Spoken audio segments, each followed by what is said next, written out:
Voilà, je vous propose de poursuivre sur cet atelier sur l'échange de pratiques.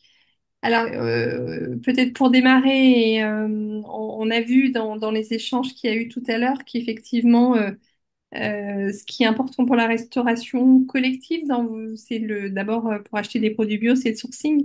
Trouver les produits, avoir les volumes suffisants. On sait que les ruptures, c'est la bête noire de notre secteur parce qu'on a des repas à sortir tous les jours. Et il est très difficile de changer et d'avoir une rupture sur un produit pour aller sur un autre. Et avec ce qui a été présenté par Marie, qui est avec nous aussi là sur cet atelier, notamment sur le fait de pousser les autres marchés à aller vers du bio, la restauration commerciale, qui a les mêmes fournisseurs que nous, mais aussi les grandes surfaces, pour parier sur ce besoin qui permettrait de consolider aussi une demande plus large et donc de permettre à la restauration collective d'avoir certainement moins de difficultés d'approvisionnement. Voilà, donc je ne sais pas si vous avez des échanges ou des astuces ou des difficultés que vous rencontrez aujourd'hui sur le sourcing, l'achat de produits bio. Voilà, je vous donne la parole si certains d'entre vous souhaitez prendre la parole. Donc, vous pouvez activer directement micro et caméra.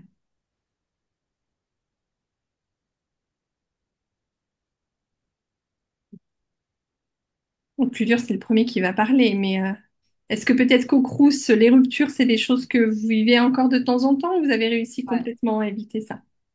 Non, non, on en a beaucoup. Après, c'est pas forcément sur les fruits et légumes le plus embêté. Enfin, moi, par exemple, on se fournit. J'ai pas parlé des légumineuses, mais en fait, on pourrait probablement en avoir en local. Mais c'est vrai que, par exemple, avec Bonduelle, on se fournit parce qu'elles sont de très bonne qualité. Et, euh, et c'est pas le genre de produit sur lesquels il y a eu beaucoup de ruptures. Nous, on a eu beaucoup de problématiques les laitiers bio, sur la viande, notamment la viande de porc. Ça, enfin, voilà. Bah, alors, on en fait moins qu'avant, hein, on aimerait bien pouvoir se fournir avec des produits de qualité, mais ils sont pas capables de fournir tout le monde, parce que c'est un vrai sujet, ça aussi. C'est-à-dire qu'on a des objectifs, en fait, avec Egalim, d'aller vers des viandes de meilleure qualité, mais en réalité, il n'y a pas tellement de producteurs que ça qui font des viandes dans les prix voilà, qu'on peut financer, qui font de la qualité, quoi. Donc, quand il y en a, en fait, c'est en rupture. Tout ce qui est la volaille de qualité, c'est en rupture quasiment perpétuellement, quoi. Voilà. Mm. Et le fait d'aller sur des lots spécifiques uniquement bio, peut-être est déjà une première solution pour sécuriser ces volumes-là. Ouais, peut-être. Nous, pour le moment, on fonctionne, c'est au niveau national que ça se passe pour tous les achats de viande. Ça va peut-être évoluer, hein. Mais c'est pas quelque chose moi que je maîtrise aujourd'hui. Nous aujourd'hui on a des listes de produits et puis on va choisir dans ces listes-là quoi, hein. Donc on n'a pas tellement de marge de manœuvre. On pourrait avoir probablement la même chose en local en plus et peut-être moins cher. Mais aujourd'hui bon voilà ça avance doucement. C'est-à-dire qu'en fait en gros le sentiment c'est quand même qu'on se dit à 30 ans finalement il y avait plutôt du bon sens et on revient un peu sur des choses qui se faisaient qu'on a abandonné, mais c'est bien aussi de savoir se dire que peut-être on a été un peu trop loin et qu'on s'est planté et que c'est pas grave. Le principal étant peut-être de le reconnaître, voilà. Alors, on a Ondine d'Interbio Nouvelle-Aquitaine qui lève la main.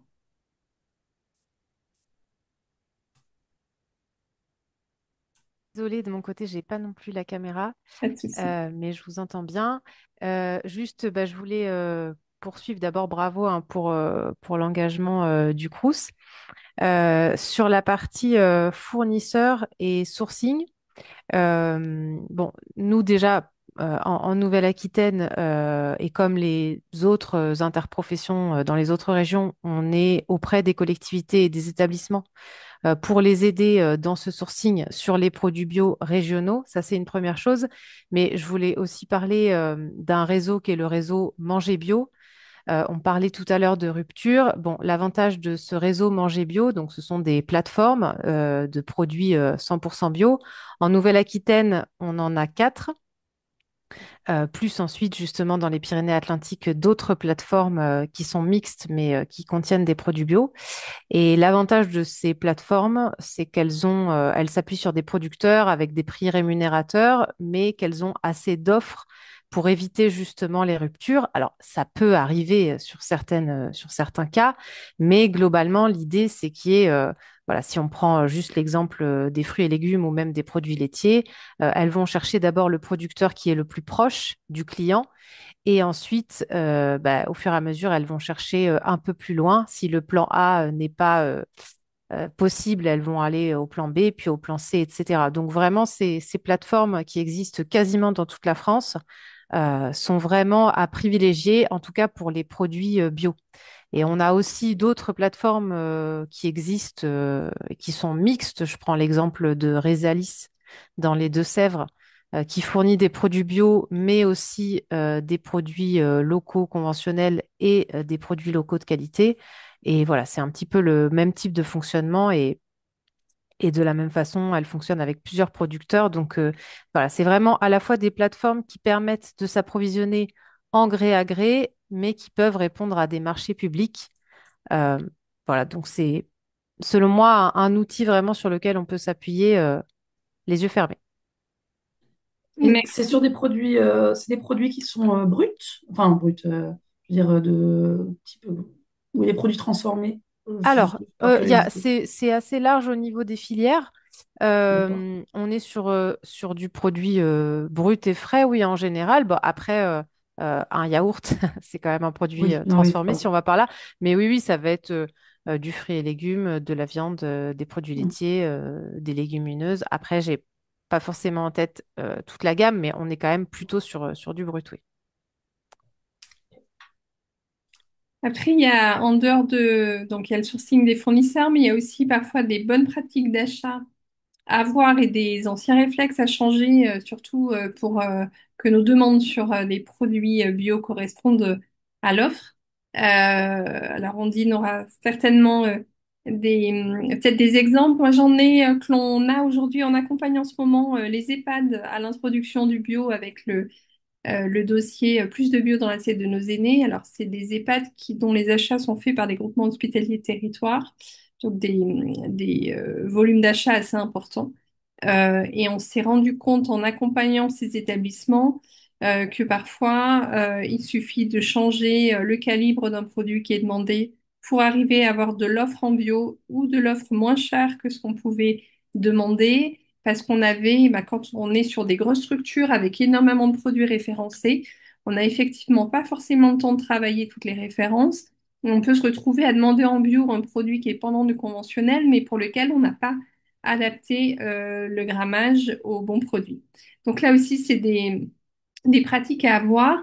La recommandation qu'on peut vous faire sur ce sujet-là, c'est peut-être se dire, allez, tous les trimestres, je travaille une famille de produits et je regarde, je me renseigne auprès des plateformes qui seront identifiées et souvent, ouais, elles sont de plus en plus nombreuses à vous proposer des sites internet qui permettent d'avoir très vite accès aux produits pour mieux comprendre quels sont les produits, leur fiche technique ou mon fournisseur qui saura aussi me dire ce qu'il a en sourcing et challenger en fait pour se reposer des questions sur tel et tel produit.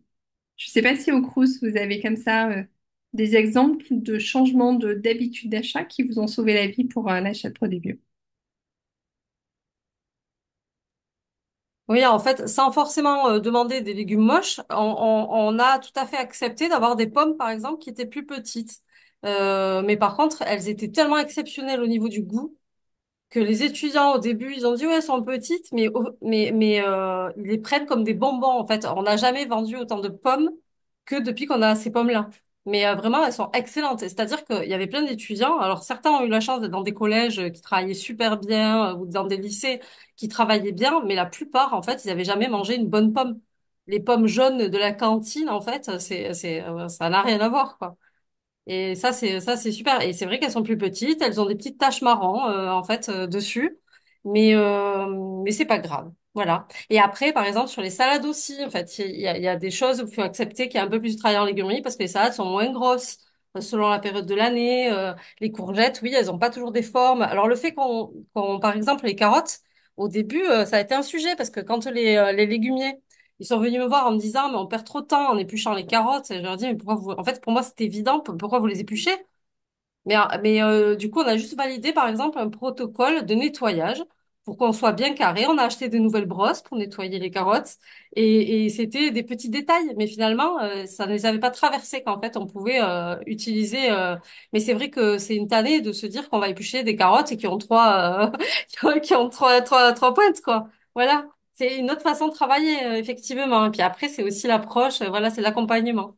Mais les plateformes sont souvent quand même très aidantes, hein. Enfin, nous, en tout cas, la plateforme avec qui on bosse, ils sont super, quoi. Ils sont prêts à venir aussi dans les sites, faire des démonstrations, parler de leurs produits. Enfin, ça fait partie aussi de cette, voilà, de cette nouvelle façon de travailler. C'est la communication aussi avec les producteurs, par exemple, quoi. C'est quelque chose qu'ils ne font plus. On les voit pas quand on achète des carottes qui sont passées par 4 intermédiaires. Bon, on n'a aucune idée d'où elles viennent, qui c'est qui les a produits. On sait qu'elles sont peut-être made in France, mais c'est tout, quoi. C'est quand même une richesse, en fait, d'être en contact avec le livreur qui a vu le producteur juste avant, de trouver des limaces dans la salade. Oui, avec parfois des difficultés. Alors on peut en sourire, mais voilà, quand on connaît certaines grandes cuisines qui ont fait les titres des journaux régionaux, parce que voilà, des petites difficultés, ça demande des ajustements. C'est pas parce que c'est bio qu'on va accepter d'avoir des moucherons dans le riz ou des limaces dans la salade. On est d'accord, vous avez réussi à gérer ça.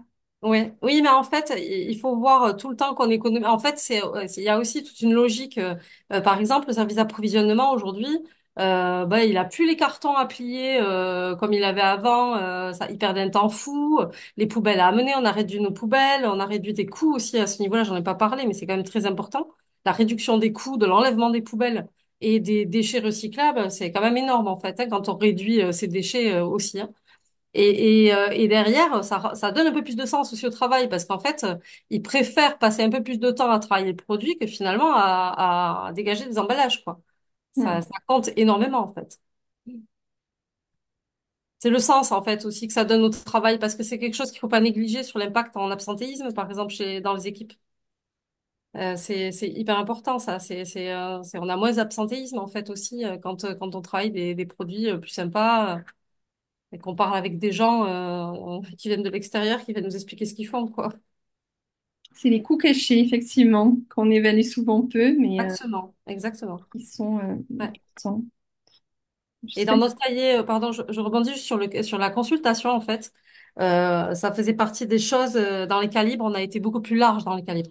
On n'a pas écrit des calibres comme les pommes. Voilà, on avait quand même, c'était très normé. On voulait des pommes de telle taille. C'est vrai que les pommes, c'est un super exemple pour ça, quoi. Mais c'est valable un peu pour tout. Mais par exemple, cette année, on a accepté qu'on n'aurait pas de melon. Ils n'ont pas produit de melon, mais on n'a pas proposé de melon cette année. On en aura peut-être l'année prochaine.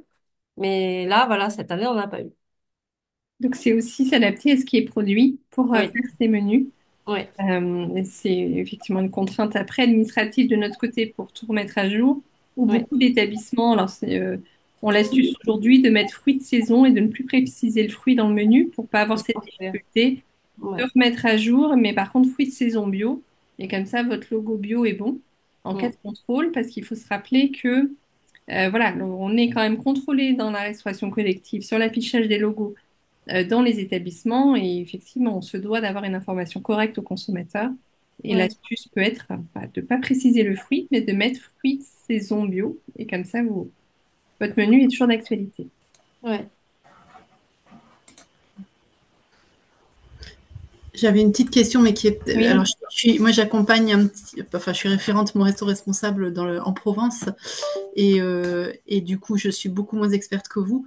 Mais quelle est l'astuce pour avoir les produits locaux sans dire que c'est produits locaux dans les marchés publics? Enfin, j'ai entendu déjà, on peut utiliser des IGP ou des indications. Voilà, comme le. Mais bon, j'imagine que c'est à la marge. Qu'est-ce qu'on peut utiliser qui reste légal? Euh, Comment est-ce que vous alors je faites? sais pas, au niveau du Crous, déjà la première chose, c'est souvent d'avoir un sourcé pour savoir quels étaient les produits locaux que l'on peut avoir et qu'on souhaite avoir pour faire un lot spécifique. Si on a un producteur voilà, de carottes bio locales sur son territoire et qu'on fait un lot carottes, les grossistes qui répondent à l'autre partie de nos appels d'offres et dont on a absolument besoin vont bien comprendre que là, il y a eu un marché spécifique carottes et qu'il doit y avoir quelqu'un qui est fléché. Donc, ils se fatigueront pas à répondre, surtout que le coût de la livraison pour eux ne sera pas viable par rapport au fait d'avoir un seul produit. Donc, avoir un produit isolé sur un lot, un marché spécifique, c'est une des solutions. On rappelle que pour le reste, hein, la recommandation, c'est au contraire d'élargir et de mutualiser parce que il faut aussi diminuer les coûts de livraison et à l'impact des livraisons dans nos établissements. Donc, on le fait quand on a une offre locale et qu'on veut que et qu'on sait que cette personne-là est en capacité de répondre, voilà, ou des produits globaux parce qu'on a une plateforme locale qui pourra répondre sur l'ensemble de ces produits-là. Après, il y a certainement d'autres astuces, je sais pas, du coup, de votre côté au Crous sur les fruits et légumes bio locaux, comment? Ouais, alors en fait, nous, alors on l'a pas fait spécialement pour ça, mais nous, la grosse exigence, c'est qu'on voulait, en fait, on a aussi en parallèle supprimé tous les plastiques. Donc on voulait plus en fait de déchets, on voulait plus de cartons recyclés, de plastique, ce genre de choses. Et donc on a mis en caissette réemployable. Donc il fallait que la plateforme soit en capacité. Mais ils le faisaient pas. Ils ont été capables, ils avaient la souplesse parce que c'était une petite boîte d'adapter leurs pratiques. Et sur la livraison, en fait, on a aussi accepté de modifier les horaires de livraison, puisqu'en fait, justement, ils livrent en SCFA à côté, il y a un lycée qui est pas loin, et en fait, on a accepté de décaler de trois quarts d'heure quasiment le matin l'arrivée des fruits et légumes pour qu'ils puissent nous livrer les trois en même temps. Voilà, ça fait passer partie des choses qu'on avait assouplies dans notre consultation. Et je rebondis sur les marchés spécifiques par produit. C'est qu'en fait, ça peut sembler sur le papier être une bonne idée, mais en réalité, derrière, c'est une usine à gaz en termes d'approvisionnement, parce que derrière, on doit faire un bon de commande. Si on a plusieurs fournisseurs, c'est un bon de commande, c'est une facture, et ça vient générer de la surcharge administrative. Et c'est pas non plus l'objectif derrière. C'est l'avantage des plateformes d'ailleurs. Hein. C'est qui voilà, ils arrivent à partager la facturation, par exemple. Merci. Voilà, après, il y a aussi des demandes parfois qui sont faites par les établissements sur ces lots. On sait qu'on a les acteurs locaux, c'est demander une intervention dans l'établissement dans Ouais, l'année, ouais, une visite, de pouvoir emmener une classe à les visiter. Ça, c'est voilà, des astuces Ah assez oui. fréquentes ouais. qui sont utilisées. Il y en a certainement d'autres. Je ne sais pas si les autres personnes connectées souhaitent rebondir et partager leurs outils et astuces. Bah, donc c'est Ondine Louis Interbio.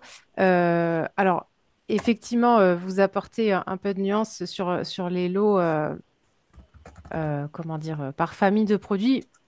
Alors, en fait, tout dépend encore une fois du sourcing qu'on a fait. Nous, on a quand même tendance à conseiller de faire des lots 100% bio et de faire des lots par famille de produits. Mais encore une fois, ça dépend bien sûr des acteurs qu'on a en face. Et quand on a une plateforme qui est capable de répondre à un lot un petit peu plus généraliste, tant mieux. Après, bien sûr, l'objectif, c'est de ne pas évincer les acteurs locaux, donc d'éviter, enfin, dans ces BPU, de faire attention à ne pas mettre des produits transformés ou des produits exotiques. Enfin, typiquement, ce matin, j'étais dans un atelier de travail et on parlait d'un marché public qui était sorti dans les Deux-Sèvres et où ils avaient oublié de retirer les oranges d'un lot fruits et légumes qui était censé être accessible à un acteur local. Bon, bah, du coup, ça s'est retrouvé dans les mains d'un grossiste pour une ligne en trop, en fait. Donc, c'est des détails, mais c'est vraiment pour ça que le sourcing est très important. Et tout à l'heure, vous parliez conditionnement. Donc, vous parliez du fait que le Crous, que vous aviez retiré tous les cartons, etc. Donc, c'est effectivement un des critères qui peut être intéressant avec les fournisseurs locaux. C'est typiquement, je pense, au yaourt, d'avoir des caisses consignées qui transportent les yaourts plutôt que effectivement ces cartons. Déjà, c'est du temps à décartonner et en plus, c'est du déchet qui donc est payant.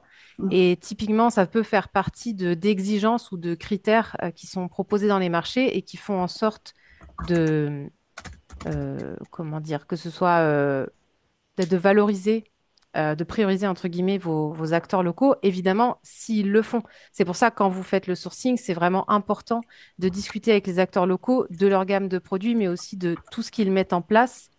Et également de leur politique RSE, de leur schéma d'approvisionnement avec les producteurs. Si dans votre cahier des charges, vous demandez aussi, dans les grilles de notation, vous demandez aux fournisseurs de parler de leur schéma d'approvisionnement, vous allez avoir des bien meilleures réponses avec les acteurs locaux et notamment avec les plateformes qu'avec un distributeur, par exemple. Donc, en fait, des astuces, il y en a vraiment tout un tas, mais elles dépendent vraiment quand même de votre sourcing.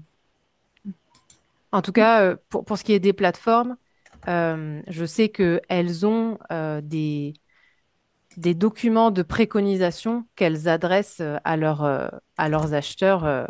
Voilà. Donc, Et peut-être pour élargir sur toutes les familles de produits, enfin, et parce que, voilà, pour faire 20% de produits bio dans nos achats, on sait qu'il faut aussi élargir. On n'achète pas que du bio local, on priorise sur les produits qui existent, tout à mais fait. aussi. Et donc, une astuce, une recommandation qu'on a dû mettre en ligne sur le site Mon Resto Responsable, et vous trouvez aussi sur le site Restoco, c'est de travailler sur certaines familles de produits en accord cadre. Quand on a un accord cadre sur la première partie, on sélectionne 3 fournisseurs.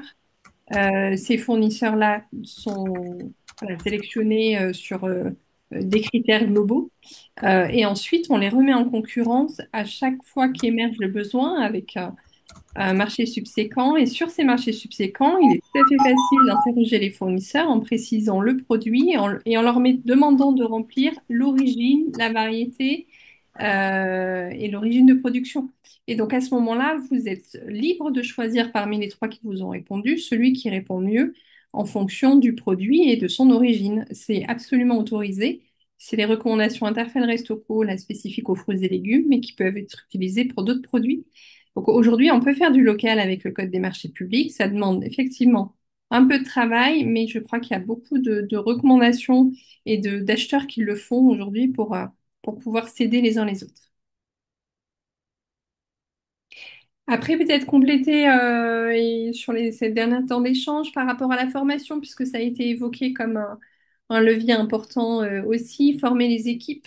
Peut-être à une meilleure connaissance des produits. On sait que les équipes de cuisine, elles sont les premiers ambassadeurs des produits auprès des convives.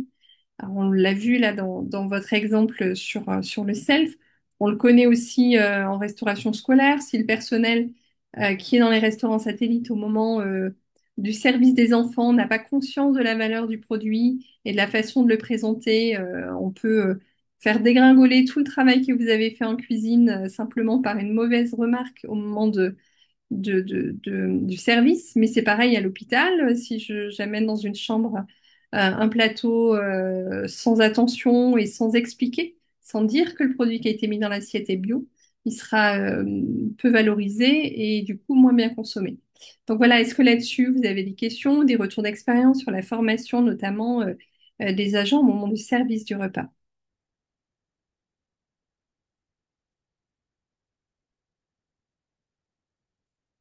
C'est trop précis ma question peut-être, ou d'autres retours, ou des besoins que vous avez en formation. Moi, ouais, je trouve cette expérience du coup, ce retour d'expérience très intéressant de faire que les agents, à un moment donné, ne sont plus de l'aspect logistique de garnir une banque de self, mais plutôt ambassadeur du produit auprès des convives. Oui, Alix. Oui, c'était effectivement. Est-ce que vous pourriez préciser combien de temps chaque agent a été formé, enfin dans quel c'était des cours théoriques ou c'était la pratique de la mise, enfin comment est-ce que ça s'est passé plus concrètement? Ça m'intéresse beaucoup.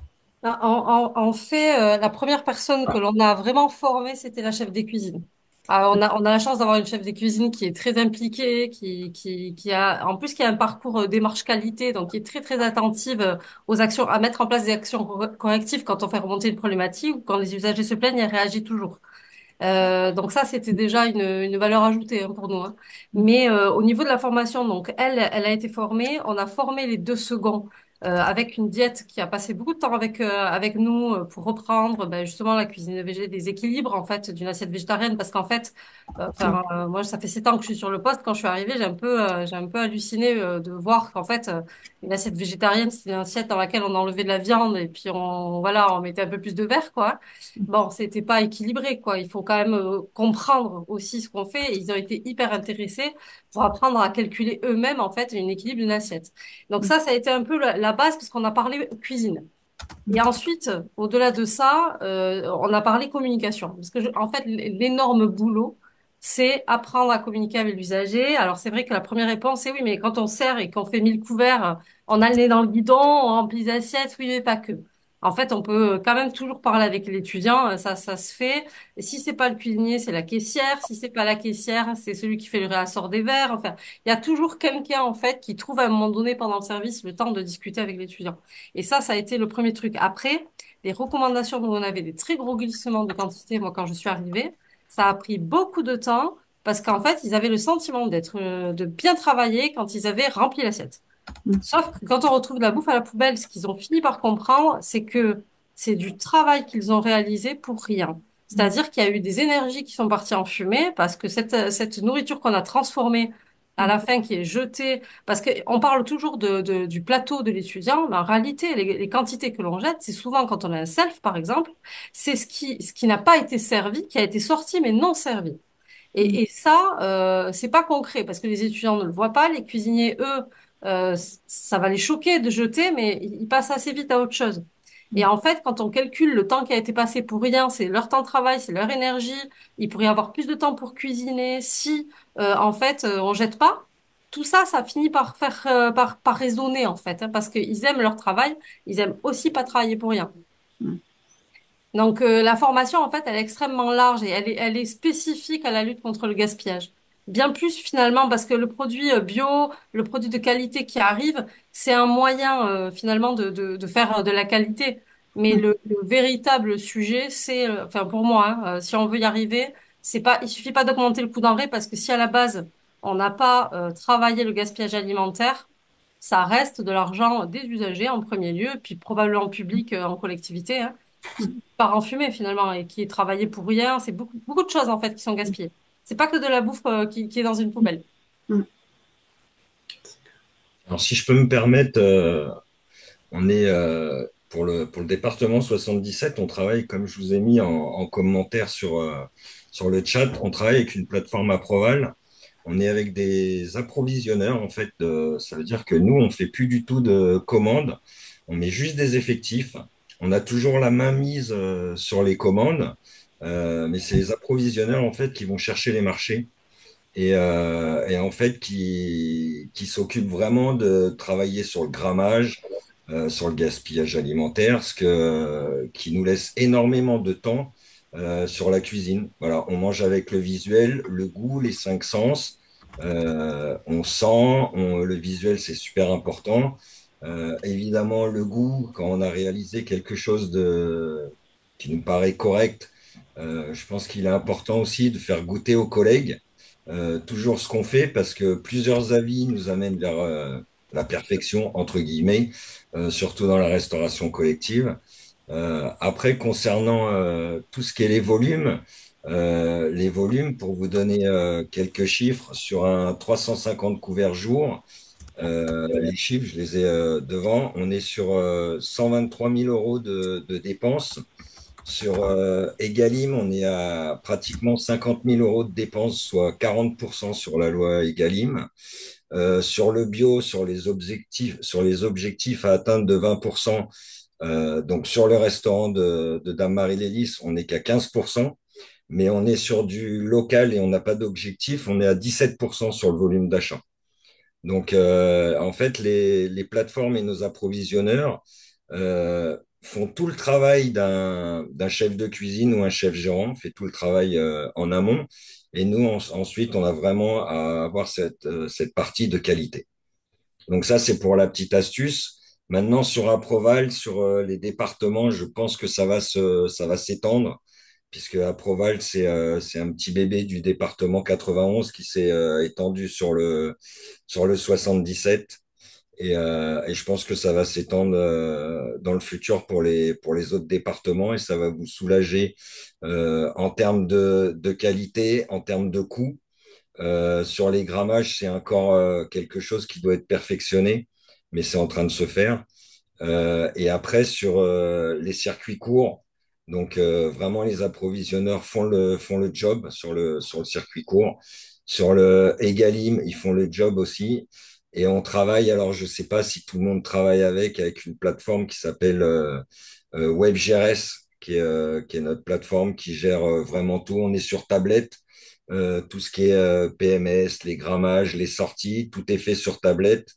Et c'est vraiment un gain de temps Et je pense que c'est quelque chose qui va arriver chez vous dans l'avenir, qui est déjà fait.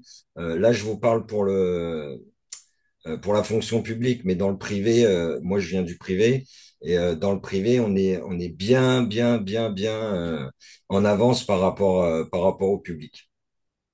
Oui, sur les outils et justement mutualiser certaines tâches, C'est effectivement.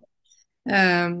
Alors, qui parfois peut faire peur aux utilisateurs en disant, mais on en voit certains de nos adhérents qui viennent pester parce que il y a effectivement, on leur a enlevé le choix du produit et pour le mutualiser avec tous les établissements. Donc, il y a parfois un temps d'adaptation, l'impression de perdre le contrôle et du coup de baisser en qualité, mais votre expérience montre que à long terme, quand chacun fait bien son travail, on s'y retrouve tous. C'est exactement ça, tout à fait. Le coût matière, le PRJ est maîtrisé.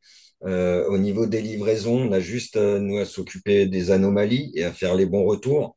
Donc c'est vrai que derrière sur le marché, on peut avoir une petite main sur les fournisseurs, être plus attentif et sur la qualité et sur les livraisons.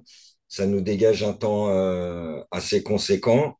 Et derrière, c'est vrai qu'effectivement, on a beaucoup plus de temps pour la production et on est vraiment dans notre cœur de métier premier qui est de faire à manger nos convives. C'est ça.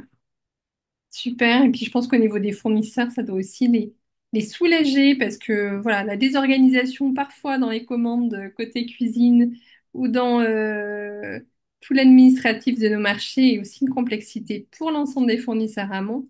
Et plus on crée des dysfonctionnements, plus ça a un coût finalement pour nous. On le paye à un moment Ça. donné. C'est Euh, totalement centralisé là. hmm. Voilà. Ben, merci beaucoup de ce retour d'expérience.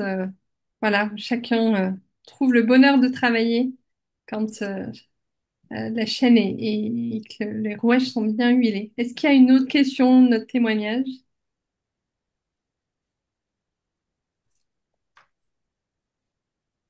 Oui, Alice, même les fournisseurs ont le droit de parler. Non, non, moi, non, je retiens quand même. On a beaucoup parlé, c'est vrai qu'on a beaucoup parlé de bio. Moi, les questions vont se poser, mais ce sera peut-être l'occasion à d'autres webinaires aussi. C'est-à-dire, voilà, qu'est-ce que, pour les autres produits que le bio, finalement, est-ce qu'il y a des difficultés? Est-ce qu'il y a des problématiques? Est-ce que finalement ça roule? Parce qu'on a quand même 30% de autres produits à aller chercher. Moi, je note aussi vraiment, vous avez, à chaque fois ça se répète, c'est gestion du gaspillage et de la logistique pour passer plus de temps à former, à informer, à être présent auprès du convive. Et ça, on le ressent de plus en plus. J'ai l'impression que c'est vraiment dans les bonnes pratiques pour pouvoir arriver un peu plus rapidement aux exigences législatives. Et puis là, oui, voilà, la partie logistique pour passer plus de temps en cuisine, ça, je l'ai noté. C'est vrai que c'est parfois ce qui manque aussi, c'est qu'il y a des fois, il y a l'envie d'apprendre, mais voilà, l'envie d'apprendre et de s'améliorer, mais pas toujours le temps. Donc ça, c'est voilà, moi c'est ce que je retiens de l'échange qu'il y a eu là. C'est assez intéressant. C'est peut-être pas des choses sur lesquelles nous on va pouvoir agir en tant que fournisseur, mais voilà, dans enfin, tout ce qui est formation. Enfin, nous on a une équipe culinaire par exemple il y a un service greenologie pour apprendre la cuisine végétale via des masterclass, etc. Et c'est des choses qu'on voilà, des petits tips, des petites choses qu'on peut aussi glisser quand on vient à la rencontre des chefs pour leur dire, bah voilà, ça, c'est pas si compliqué que ça. J'ai le témoignage de tel et tel restaurant qui a fait comme ça et comme ça. Voilà, je me dis que petit à petit, ça fera son chemin avec des petites astuces comme ça. Donc, c'est hyper intéressant voilà, de capter tout ce que vous faites et ce qui fonctionne aussi. Donc ça, voilà, très demandeur et plaisir de le diffuser derrière, à notre échelle en tout cas. Si je peux me permettre, Ouais. Hervé Tiss, chimiste culinaire, je pense qu'on peut aussi creuser avec tous les travaux qu'il a fait. Mhm. Et moi, je travaille énormément avec ce que j'ai appris d'Hervé Tiss. Et ça se ressent dans la cuisine. Ça se ressent énormément. Voilà. Avant, je faisais revenir mes viandes. Je ne les fais plus revenir. Je fais revenir ma garniture aromatique. J'obtiens un résultat plus que parfait. Donc, c'est les petites astuces du quotidien et surtout ce qu'on a appris à l'école, qui est complètement remis en cause par ce chimiste culinaire. Et je l'en remercie. Complètement. Et les formations aujourd'hui sont en train de bouger, les formations initiales également, donc ce qu'apprennent ce qu'apprendront demain les futurs cuisiniers de collectivité, voilà, seront réadaptés. Le bio prend toute sa place aussi dans les formations et tous les objectifs qui sont aujourd'hui le quotidien de la restauration collective sont intégrés dans les nouveaux référentiels. Donc, ce sera aussi plus aidant. Et Andine nous rappelle dans le chat, et elle en a bien raison, que c'est au moins 20% de bio que nous demande la loi Egalim. Donc on peut tout Oui, à on peut fait aller plus aller au-delà. Et il y a d'autres produits, il y a d'autres. Alors là, l'objectif c'était de parler du bio aujourd'hui. Je pense que sur loin. ce webinaire, on élargira aux questions qui peuvent se poser sur les autres produits durables et de qualité. Dernière, Alix, ouais, tu voulais. Oui, c'était juste pour demander à Marie si son étude était disponible en intégralité ou voilà, est-ce qu'on pourra la lire? Oui, complètement. Elle est disponible sur le site de la Fondation pour la Nature et l'Homme. D'accord, Dans le chat. C'est merci, disponible pour en discuter si besoin. merci. Parfait. Mais écoutez, je crois que le temps de notre atelier arrive, enfin, il est écoulé, l'atelier arrive à son terme. Merci beaucoup de votre participation, de ces échanges. Et n'hésitez pas à aller, voilà, sur les plateformes qui sauront vous renseigner, les associations également. Il y a le réseau Interbio, FNAB, les plateformes locales, beaucoup d'outils. Et je vous rappelle qu'on a mis ces outils sur le site Mon Resto Responsable. Vous avez deux onglets, un onglet ressources et un onglet appui terrain. Sur les appuis terrain, vous avez des acteurs qui peuvent vous accompagner sur votre région, au plus près de vous, qui sont toutes ces associations qui existent et qui pourront venir vous rencontrer. Et puis sur le site, les ressources et les guides, les retours d'expérience et tout ce qui existe aujourd'hui pour vous accompagner. Oui, Marie, je te laisse le dernier mot. J'en profite très rapidement parce que du coup, moi, je suis au plaidoyer à la Fondation pour la Nature et l'Homme et on travaille ensemble souvent avec Marie-Cécile. Mais en tout cas, n'hésitez pas aussi à nous faire remonter si vous voyez des blocages qui sont peut-être à lever à d'autres niveaux législatifs ou autres et sur lesquels il y aurait voilà, des actions à porter au niveau plus national pour mettre en valeur ce que vous faites et lever certaines contraintes pour moi. Parfait. Merci à toutes et à tous. À Merci bientôt. beaucoup. Au revoir. Merci.